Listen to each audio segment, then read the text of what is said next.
بسم اللہ الرحمن الرحیم نحمدہ ونصلی علی رسولہ الکریم۔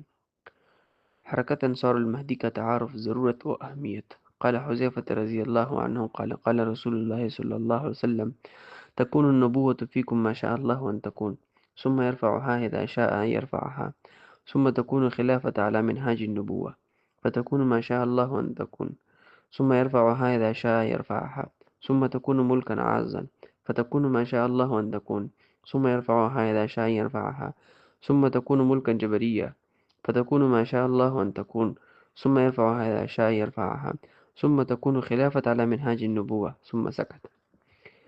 حضرت حذیفہ رضی اللہ عنہ رسول اللہ صلی اللہ علیہ وسلم کا یہ ارشاد نقل کرتے ہیں کہ نبوت تم میں باقی رہے گی جب تک اللہ چاہے، پھر جب اللہ چاہے گا اسے اٹھا لے گا، پھر نبوت کے منہج پر خلافت قائم ہوگی اور وہ باقی رہے گی جب تک اللہ چاہے، پھر جب اللہ چاہے گا تو وہ اسے بھی اٹھا لے گا۔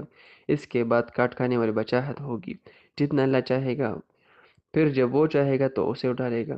اس کے بعد جبری بچاہت ہوگی جتنا اللہ چاہے گا، پھر پھر اللہ اسے بھی اٹھا لے گا۔ اس کے بعد خلافت ہوگی جو منہج نبوت کے مطابق ہوگی۔ پھر آپ صلی اللہ علیہ وسلم خاموش ہو گئے۔ اس حدیث میں اجمال کے ساتھ امت کے 5 سیاسی ادوار کا ذکر ہے۔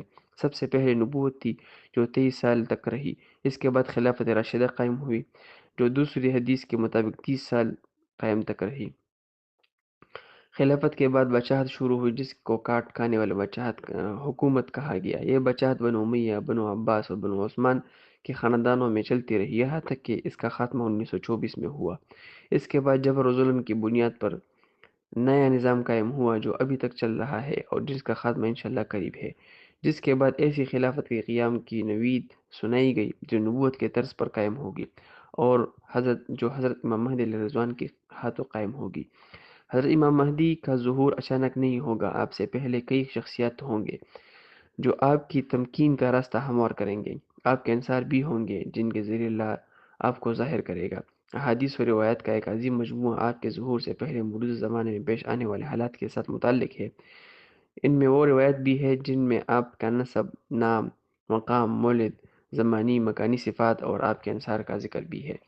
ان سب روایت کو سامنے رکھتے ہوئے عرب کے بعض مستند علماء نے یمن کے شہر عدن ابین میں حرکت انصار المہدی کے نام سے ایک تحریک کے قیام کا اعلان کیا۔ یہ تحریک 2013 یعنی 1435 میں یمن میں قائم ہوئی۔